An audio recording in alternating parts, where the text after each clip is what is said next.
Hello everyone. My name is Perla Angulo Espinosa from the Universidad Autónoma de Nuevo León, and I represent the project Synthesis and Characterization of Carbon Quantum Dots obtained from cucumber peel. To start, I would like to give a brief introduction.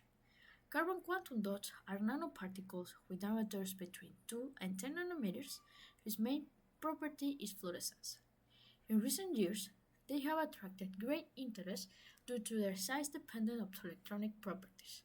Carbon quantum dots are commonly synthesized using top-down methods, as the resulting nanoparticles are essentially fragments of the source material and conserve the same chemical structure. Decarbonization polymerization processes using carbon quantum dot synthesis can lead to variation in chemical composition and microstructure, depending on the precursors and reaction conditions.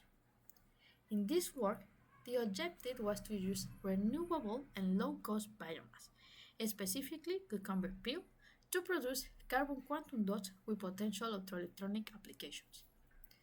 The experimental procedure was divided into two main steps. First, the cucumber peel was dried at 250 degrees Celsius for 1 week in an air oven and then carbonized at 300, 400, and 500 degrees for 1 hour under an argon atmosphere. Afterwards, the carbonized material was dispersed in three different solvents: distilled water, which we will call DW, NL-dimethylformamide, DMF, and isopropanol, IS, resulting in 9 solutions which were then ultrasonicated for 24 hours. Finally, after centrifugation, the presence of carbon quantum dots was confirmed by observing fluorescence under an UV light lamp. The preliminary results demonstrated that all dispersion from the precursor treated at 300 degrees presented fluorescence.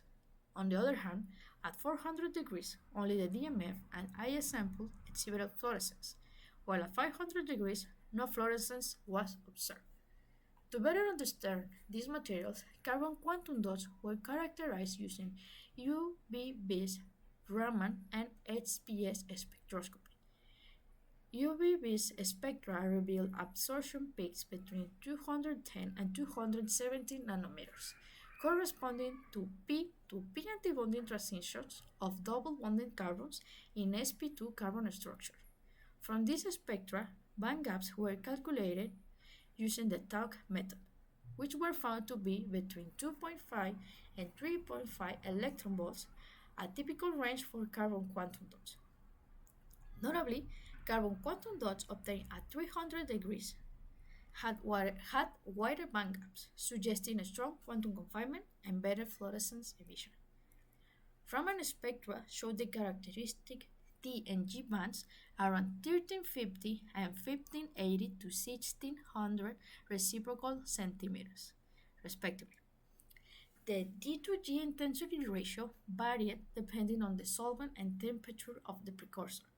Carbon quantum dots synthesized in water had lower D to G intensity ratio, suggesting a more ordered structure, while those in DMF and IS were more disordered. For precursors treated at 300 degrees, the peaks were less defined, indicating incomplete carbonization. Finally, HPS analysis further confirmed that both solvent type and carbonization temperature influence surface composition and optical properties. For example, in water at 300 degrees, a balance of sp3 carbon, carbonides, and carbonyl groups favor a high band gap and good fluorescence. At higher temperature, however, the accumulation of carbonates and carbonyls reduces emission. In IS, samples at 300 and 400 degrees show higher sp2 carbon content and strong fluorescence, whereas at 500 degrees, increased carbonyl content, lower emission. In DMF, carbon quantum dots at 300 degrees maintain a functional balance, resulting in a strong fluorescence and wide band gap. But at 400 and 500 degrees, increased sp3 carbon and carbonyls reduce fluorescence due to loss of quantum confinement and poor passivation. In summary, the carbon nanoparticle dispersion exhibited a maximum absorption between 210 and 270 nanometers and a band gap of 2.5 to 3.5 electron volts. characteristic of carbon quantum dots. Raman spectra reveal a high presence of sp2 hybridized carbon compared to sp3. The carbonization temperature of the precursors and the nature of the solvent significantly influence the carbon quantum dot structure and optical properties, notably affecting the backgap variations. Finally, further characterization are required to evaluate the effects of the structure on fluorescence. Overall, these results may help in the sustainable development of nanomaterials with potential applications in bioimaging and semiconductor devices. That's all on my behalf, and I would like to thank you for your attention.